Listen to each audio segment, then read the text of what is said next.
Allez, un mot de sport maintenant et de l'étape la plus redoutée de ce Tour de France entre Vif et le col de la Lose à Courchevel. Une journée dantesque de 171 km avec 5500 mètres de dénivelé positif, 3 cols hors catégorie. Étape rebaptisée même étape de l'enfer que va nous faire vivre notre envoyé spécial Cédric Ferreira. Écoutez.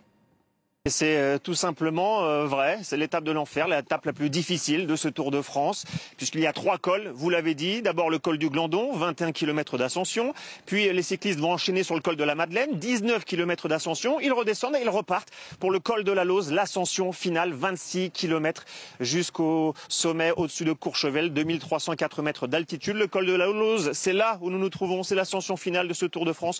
On attend tout à l'heure une bataille entre les favoris, Tadej Pogačar, l'actuel leader du classement général, possède 4 minutes 15 secondes d'avance sur son rival, le Danois Jonas Vingegaard. Vingegaard qui est obligé de passer à l'attaque aujourd'hui. C'est peut-être sa toute dernière chance de relancer le suspense dans ce Tour de France. Ça tombe bien car il y a un bon souvenir pour lui. Il y a 2 ans, dans ce même col de la Lose, Vingegaard avait fait exploser Tadej Pogačar. Il avait remporté le Tour de France cette année-là, le Danois, et il avait fini ce col de la Lose avec plus de 5 minutes d'avance sur Pogačar. On se souvient tous évidemment de cet échange radio entre Pogačar et son équipe où il avait dit « je suis mort, j'en peux plus ». Pogačar qui cette année domine largement le classement mondial et domine largement ce Tour de France.